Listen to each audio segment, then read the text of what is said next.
Hello friends, आज हम बात करेंगे सुप्रीम कोर्ट के एक लैंडमार्क जजमेंट की जो कि section 10 of Indian evidence act से डील करता है। ये section 10 relevancy of criminal conspiracy की बात करता है। केस का नाम है Mohammad Khalid versus state of West Bengal. ये 2002 का केस है। तो चलिए इसके फैक्ट्स के बारे में बात करते हैं।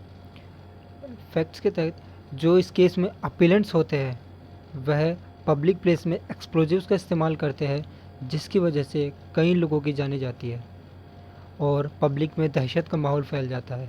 इसकी वजह से इन पे कॉन्स्पिरेसी का चार्ज तो लगता ही है, बल्कि इन पे अन्य सेक्शंस भी लगते हैं, आईपीसी के तहत, एक्सप्लोजिव सब्सटेंस एक्ट के तहत और टाडा एक्ट के तहत।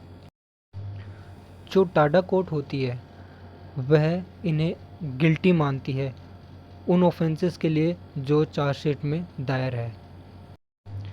बात करते हैं इस केस के इशू की कि इस केस में इशू क्या है।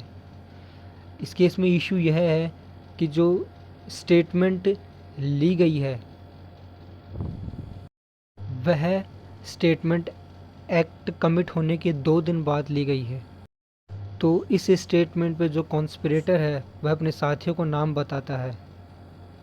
तो इस केस में इशू यही है कि क्या यह statement section 10 of Indian evidence act के तहत मान्य होगी या नहीं।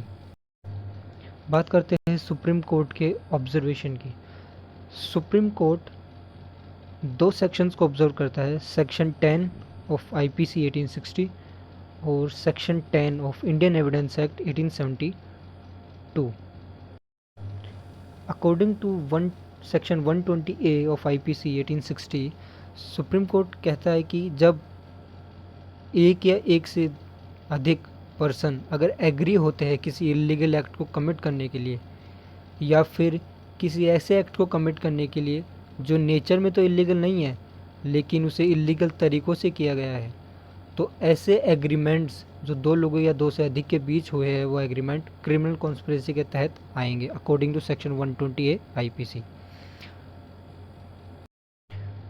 अब बात करते हैं सेक्शन 10 इंडियन एविडेंस एक्ट 1872।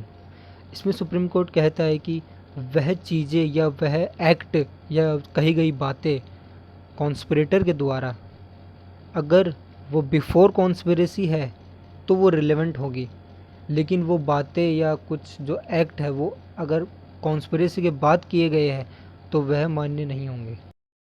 जैसे कि जो स्टेटमेंट कॉन्स्पिरेसी होने के बाद दी जाती है वह मान्य नहीं होगी। बात करते हैं केस के जजमेंट की। सुप्रीम कोर्ट सेक्शन 10 के बेसिक प्रिंसिपल को फॉलो करता है जो कि है थ्योरी ऑफ एजेंसी। अब ये थ्योरी ऑफ एजेंसी क्या है?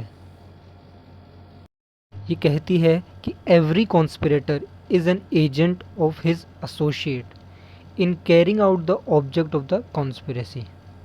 इसका मतलब यह है कि जो भी कॉन्स्पिरेटर है वह अपने साथियों के लिए एक एजेंट का काम करता है उस कॉन्स्पिरेसी के ऑब्जेक्ट को पाने के लिए।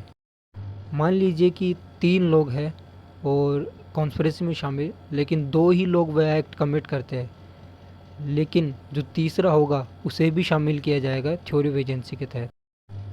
तो फाइनली कोर्ट ये कहता है कि पोस्ट अरेस्ट स्टेटमेंट वह स्टेटमेंट जो अरेस्ट होने के बाद ली गई है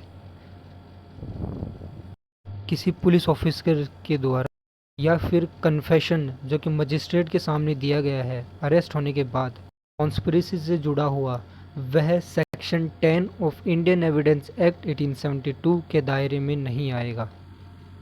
हाँ, अगर ऐसी कोई स्टेटमेंट ये एक्ट कमिट होने से पहले दी जाती तो वो सेक्शन 10 के अंदर सबमिट होता। That's all for today. Thank you.